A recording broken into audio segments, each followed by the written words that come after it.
উত্তরাঞ্চল সহ দেশের বিভিন্ন জেলায় তীব্র তাপদাহ বইছে। প্রচণ্ড গরমে দুর্বিষহ হয়ে উঠেছে জনজীবন। এ বিষয়ে সবশেষ পরিস্থিতি জানাতে রাজশাহী থেকে যুক্ত হয়েছেন মারুফ হাসান এবং দিনাজপুরে আছেন কঙ্কন কর্মকার। শুরুতে রাজশাহীর পরিস্থিতি জানতে চাই। মারুফ, রাজশাহীতে তীব্র গরমে মানুষের কি অবস্থা, ভোগান্তি কেমন দেখছেন, বিস্তারিত জানাবেন।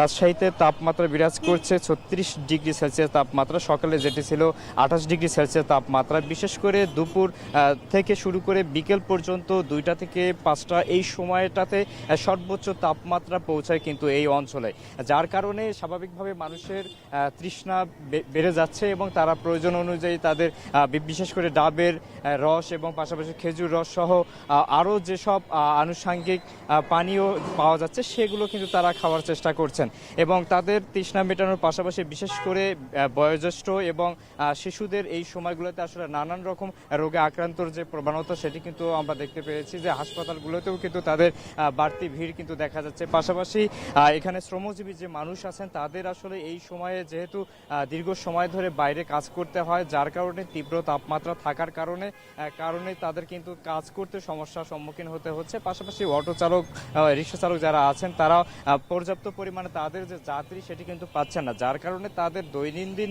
যে আয় সেটিও কিন্তু কমিয়ে গেছে বলেও কিন্তু আমরা জানতে পেরেছি।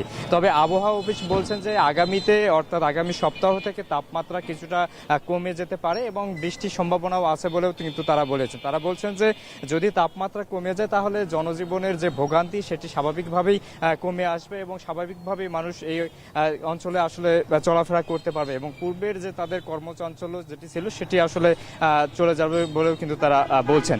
তবে এখানে ব্যবসা গরমের কারণে এখন 36 ডিগ্রি তাপমাত্রা থাকলেও অনুভূত হচ্ছে 40 ডিগ্রি সেলসিয়াস তাপমাত্রা, কারণ এখানে যে বাতাসের আর্দ্রতা সেটি আসলে অনেকটাই কম। বাতাসের আর্দ্রতা কম থাকায় সূর্যের যে প্রবাহ তাপমাত্রা সেটি আসলে সরাসরি আমাদের মানুষের শরীরে কিন্তু প্রবাহিত হচ্ছে, যার কারণে এখানে মানুষের শরীর ঘেমে যাচ্ছে এবং পর্যাপ্ত পরিমাণ পানি শূন্যতা সহ নানান রকম যে জটিলতাগুলো সেগুলো কিন্তু তৈরি হচ্ছে বলে কিন্তু আমরা দেখতে পাচ্ছি। রওশন, রাজশাহী থেকে তাপমাত্রা সবশেষ এই ছিল আমার কাছে।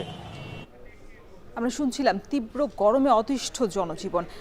কঙ্কন, দিনাজপুরের কি পরিস্থিতি? আজ কত ডিগ্রি সেলসিয়াস তাপমাত্রা রেকর্ড করা হয়েছে দিনাজপুরে?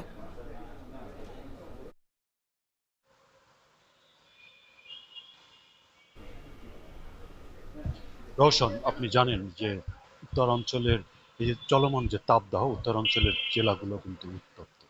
গত পরশুদিন মঙ্গলবার অর্থাৎ দিনাজপুর, আপনি জানেন যে সৈয়দপুরে দেশের সর্বোচ্চ তাপমাত্রা এবং গতকালকেও দিনাজপুরে সর্বোচ্চ তাপমাত্রা 38 ডিগ্রি সেলসিয়াসের উপরে।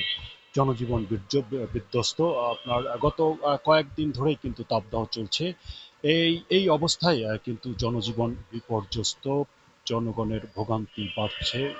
নিম্ন আয়ের মানুষ, যারা কৃষিজীবী মানুষ, শ্রমজীবী মানুষ, তাদের কিন্তু প্রচণ্ড কষ্টের ভিতরে কাজকর্ম করতে তাদের কিন্তু অনেকটাই খরপোশ পোহাতে হচ্ছে। এবং আপনি জানেন যে এই তাপদাহে শিশুদের অবস্থা কিন্তু, শিশু এবং বয়স্ক যারা আছেন তাদেরও কিন্তু অনেকটা ভোগান্তির মধ্যে পড়েছে।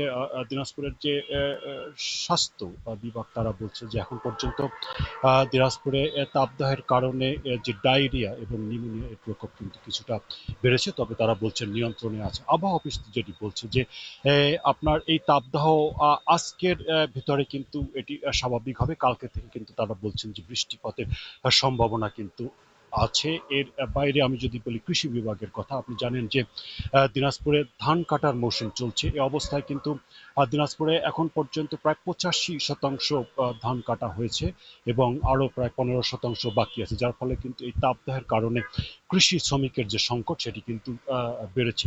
এবং এই ধান কাটার পরে কিন্তু আরেকটি যে আপনি জানেন যে বড় আমন মৌসুম সেটি কিন্তু শুরু হবে।